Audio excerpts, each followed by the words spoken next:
एक सामाजिक प्राणी बन गया।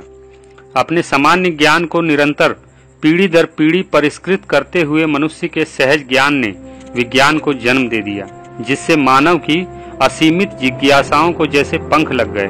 दो पैरों पर चलने वाला इंसान हवा में उड़ने लगा। ग्रहों नक्षत्रों से डरने वाला मनुष्य उन तक पहुंचने लगा। नदियों पहाड़ों से भय खाने वाला इंसान नदियों और पहाड़ों पर बड़े बड़े बांध बनाने लगा।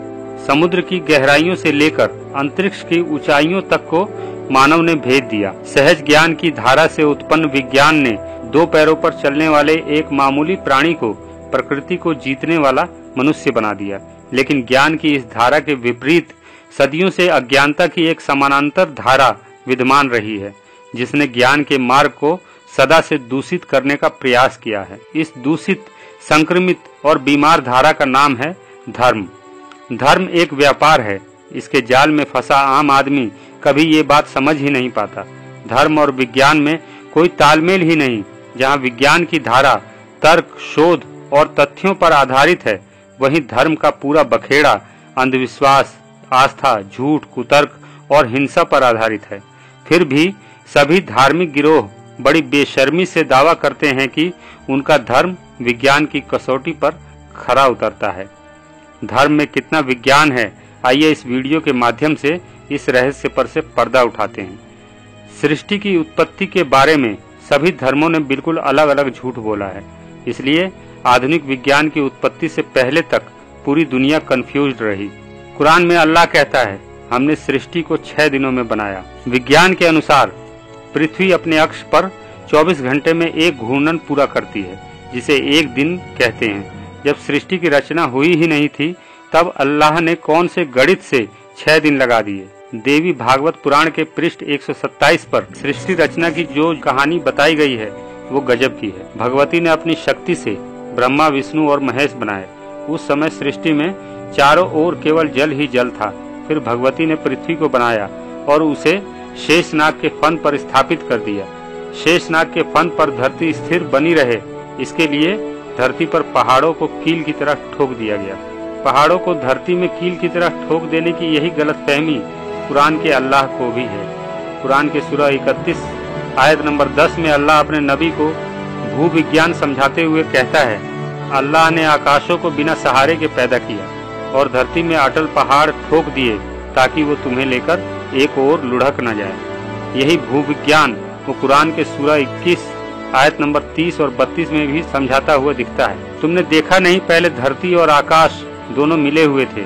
फिर अल्लाह ने पानी से हर जानदार चीज बनाई और धरती पर अटल पहाड़ ठोक दिए ताकि वो तुम्हें लेकर एक ओर लुढ़क न जाए। आज छठी का बच्चा भी जानता है कि पहाड़ करोड़ों वर्षों के दौरान महाद्वीपों के टकराव से बनते हैं, न कि उन्हें ऊपर से ठोका गया है। कुरान के सूरह 89 के आयत नंबर 28 और 30 में अल्लाह एक गजब की फिलॉसफी देता है। आकाश को ऊंचा उठाया, उसे ठीक ठाक किया, उसके बाद धरती को बिछाया। अल्लाह को साइंस की बिल्कुल समझ नहीं, वरना वो ये डींग मारने से पहले 100 बार सोचता, क्योंकि आकाश कोई छप्पर नहीं जिसे आपने ऊपर उठाया और उसे ठीक ठाक किया, और धरती कोई चादर नहीं जिसे आपने बिछा दिया। भागवत पुराण में पृथ्वी के बारे में तथाकथित ईश्वर की समझ कितनी हास्यास्पद है, इस श्लोक से पता चल जाएगा। 7 समुद्र खारे, इखरस, मदिरा, घी, दूध, मट्ठे और मीठे जल से भरे हुए हैं। ऐसा कोई समुद्र इस धरती पर तो नहीं है। हाँ, दूसरे किसी ग्रह पर जरूर हो सकता है, जहाँ ईख पैदा होते हों, जहाँ घी और मट्ठा देने वाली गाय मौजूद हो, लेकिन अफसोस कि ऐसा कोई ग्रह अभी तक नहीं मिला है।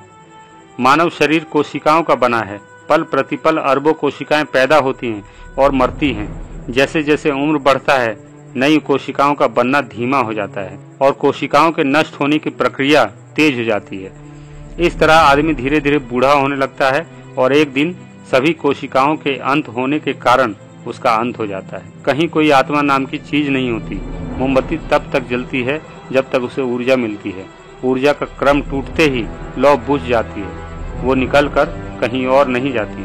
लेकिन सभी धर्मों का पूरा बखेड़ा आत्मा और परमात्मा के नाम पर ही खड़ा किया गया है। आत्मा के विषय में गीता कहती है, जैसे एक ही सूर्य पूरी पृथ्वी को प्रकाशित करता है, वैसे ही एक ही आत्मा सारे शरीरों में निवास करती है। आत्मा न जन्म लेती है न मरती है, यह नित्य और सनातन है। अगर आत्मा न मरती है न जन्म लेती है, तब 1931 में दुनिया की पूरी आबादी लगभग 300 करोड़ थी, जो आज 700 करोड़ से ज्यादा हो चुकी है। ये 400 करोड़ नई आत्माएं कहां से आ गई? शरीर के कौन से भाग में आत्मा निवास करती है? एक सांप को यदि 2 भागों में काट दिया जाए तो उसके दोनों कटे हुए हिस्से कुछ देर तक अलग अलग तड़पते हैं। सांप में आत्मा थी तो उसके किस हिस्से में थी? कयामत के दिन सबको कब्रों से बाहर निकाला जाएगा और मैदानों में इकट्ठा किया जाएगा। गुनहगारों को उनके चेहरे के बल चलाया जाएगा। इस बात पर उनसे किसी मेरे जैसे ही नास्तिक ने पूछा, मुंह के बल कोई कैसे चलेगा?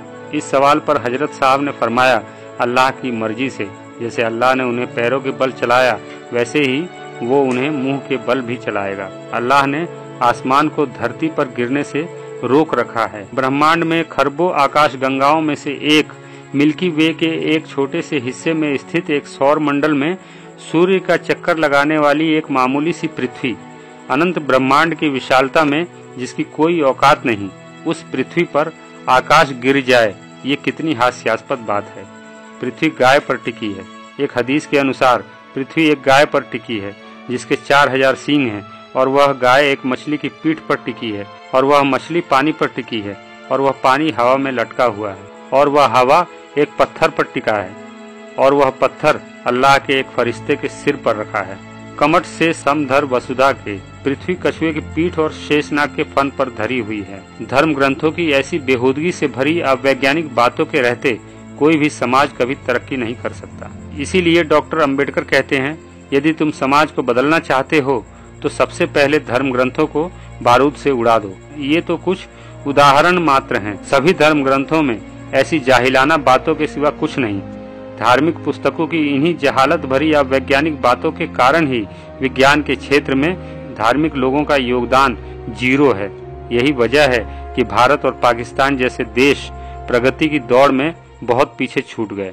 यह भी एक सच्चाई है कि जब पूरी दुनिया अज्ञानता के अंधकार काल में निर्मम प्रथाओं के सहारे कुरीतियों पर आधारित संस्कृतियों को गढ़ने में लगी थी, उस समय भारत में वैज्ञानिक चिंतन की उज्जवल धारा बह रही थी। चारवाक दर्शन के नाम से प्रसिद्ध उस दार्शनिक परंपरा को आगे बढ़ाते हुए तथागत बुद्ध ने भी मानवता पर आधारित एक तार्किक चिंतन को लोगों के जीवन का हिस्सा बना दिया। लेकिन धर्म जिन लोगों के लिए धंधा था, उन लोगों ने भारत से उस अनमोल चिंतन को पूरी तरह बर्बाद करते हुए उसके स्थान पर शोषण और पाखंडों पर आधारित एक ऐसी व्यवस्था थोप दी जिसकी वजह से ये मुल्क 2000 वर्षों तक गुलाम रहा। आज भी तर्क और ज्ञान का गला घोटा जा रहा है, जिससे समाज में अज्ञानता बनी रहे। ज्ञान की धारा निरंतर बहती रहनी चाहिए, इसी में संपूर्ण मानवता का कल्याण है। लेकिन ज्ञान के मार्ग में सबसे बड़ा अवरोध धर्म और धार्मिक मान्यताएं ही हैं, जिन्हें ध्वस्त किए बिना विश्व कल्याण की बात करना भी व्यर्थ है। धर्म एक व्यापार है, इसके जाल में फंसा आम आदमी कभी ये बात समझ ही नहीं पाता, क्योंकि धार्मिक गिरोहों का प्रचार तंत्र बहुत मजबूत है।